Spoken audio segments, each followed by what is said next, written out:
Fleet Supreme Xyler's final transmission to High Command was not a request for reinforcements. It was a warning. I was his sub-commander. I was there. And I am the only surviving officer from the command bridge who can tell you what truly happened. The High Council has asked for a full accounting of the incident in the Sol system.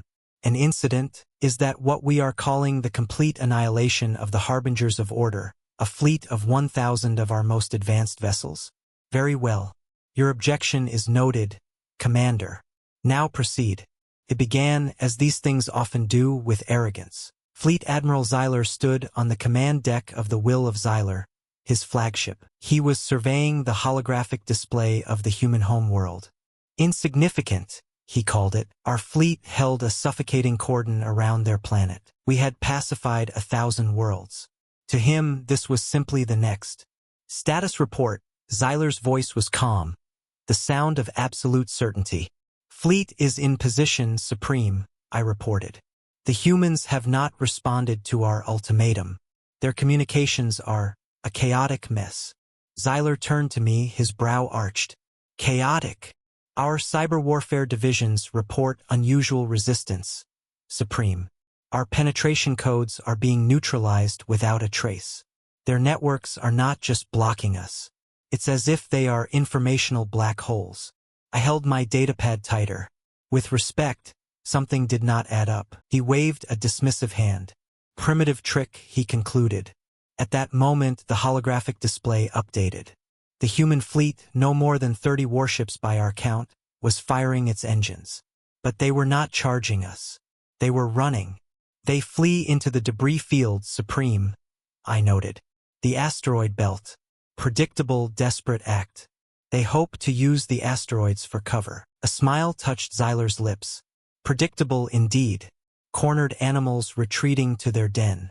They believe we will hesitate to follow, that we fear the navigational hazards. He straightened, his voice carrying the weight of our entire civilization's history. They do not understand. We are the harbingers of order. We bring order to chaos. I questioned the necessity of such overwhelming force for a species that was, by our standards, primitive. But Xyler's mind was set. He gave the command.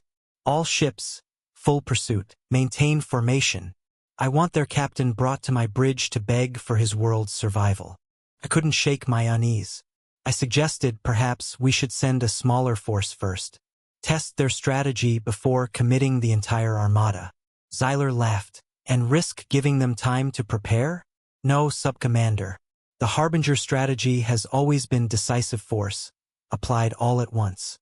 We will darken their skies. They will surrender before we fire a single shot.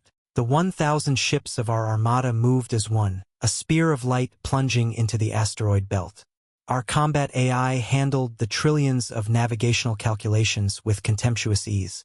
On our screens, the 30 human ships appeared as panicked prey. It was, Xyler thought, already over.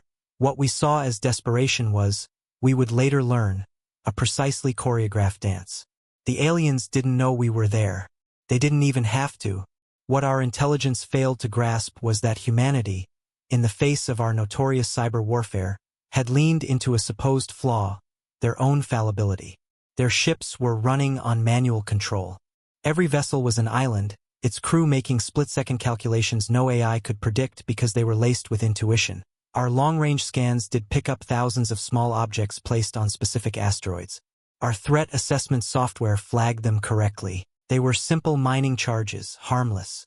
The concept of weaponizing an entire asteroid field was, to our logic, a civilian industrial endeavor, not an act of war. It was preposterous. So we saw 30 warships running for their lives.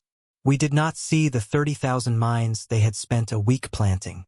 We saw an asteroid field. They saw the barrel of a gun. Their ships moved through pre-planned corridors, leading our more rigid formation deeper and deeper into the trap. The trap is set. The most feared armada in the galaxy is about to learn a lesson in physics they will never forget. If you're enjoying this account of human ingenuity, take a moment to detonate that like button and subscribe for more reports from the galactic frontier. Now, let's return to the testimony. From the command bridge, I announced, "We have weapons lock on the rearmost human vessel. Permission to fire, Supreme." Xyler savored the moment. Permission GRA. He was cut off by a flash of light. A silent, brilliant pulse deep within the asteroid field. Then another. And another. All across the void in front of us, thousands of asteroids bloomed with silent fire. What is that? Xyler demanded. Report. The mining charges supreme, an officer yelled. They're detonating. To what end? Xyler scoffed. A futile gesture to blind our sensors? But it wasn't a gesture. The explosions were not aimed at our fleet. They were precise, calculated pushes against the asteroids themselves. A massive, iron-rich asteroid, nudged from its orbit, slammed into another. The two shattered, but their momentum carried them into a third, and a fourth. It was a kinetic avalanche. Millions of tons of rock and metal were now moving directly towards us. The starfield ahead of us vanished. It was replaced by a wall of tumbling, silent death. Evasive maneuvers. Xyler screamed. Full reverse. Shields to maximum. Our shields were designed to repel energy weapons. They were not designed to stop a mountain of nickel iron traveling at several kilometers per second. The first asteroid struck the escort cruiser Luminous Path. The shields flared, held for a moment, and collapsed. The asteroid simply tore through the ship's hull as if it were paper. Then the rest of the wave hit. It was not a battle. It was a demolition. Our powerful cannons were useless. Our superior speed was negated. There was nowhere to run. Our sophisticated combat AI, which had so easily navigated a static field, was overwhelmed by a dynamic, weaponized environment. It was trying to solve an impossible problem. I watched in mute horror as our fleet became a scrapyard. I saw the flagship's sister vessel, the indomitable Will, cracked in half by a single impact. I saw wings of fighters swatted from the sky by swarms of gravel that acted like cosmic buckshot. There were no grand explosions. There was only the brutal, uncaring math of kinetic energy. The most advanced fleet in the galaxy was being beaten to death with stones. The avalanche passed. Silence returned. Where 1,000 ships had flown, now only drifting wreckage remained. The will of Xyler had survived, its forward section a mangled ruin. The holographic display showed the casualty reports, over 70% of the fleet gone. Destroyed without a single human weapon fired at us. Then, from the dust, the 30 human ships emerged, their hulls unscratched. They did not fire. They simply watched. I looked at the display, then at the silent, undamaged human ships. I lowered my head. They didn't fight us, Supreme, I whispered, my voice trembling. They made the universe fight us. Xyler sank into his command chair.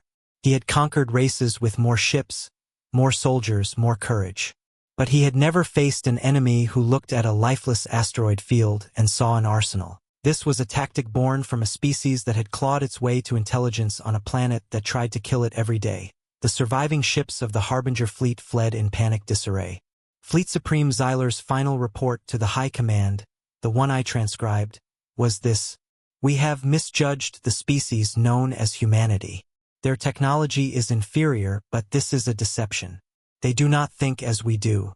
They do not view the galaxy as a space to be navigated, but as a weapon to be wielded. We came expecting to pacify a primitive race. Instead, we found monsters who have mastered gravity as a club. Do not send another fleet, for in their desperation, they find a strength our logic cannot comprehend. We thought their world was the prize. We were wrong. We were merely the target practice. This account, of course, remains speculative fiction. No official record exists of the Harbinger fleet ever encountering humanity. Yet, the story of the asteroid Gambit spread through the unofficial comms channels. It became a cautionary tale about the quiet species in the Sol system, the race that defeated the galaxy's greatest fleet with nothing but mining charges and the simple, brutal fact that the rock is always mightier than the shield. The legend of humanity's asteroid Gambit became a cornerstone of their galactic reputation. What other unconventional tactics might a species like this devise? If you want to explore more stories of human ingenuity, be sure to subscribe and ring that notification bell. Check out this other video for another account of humanity proving everyone wrong. And as always, thank you for listening.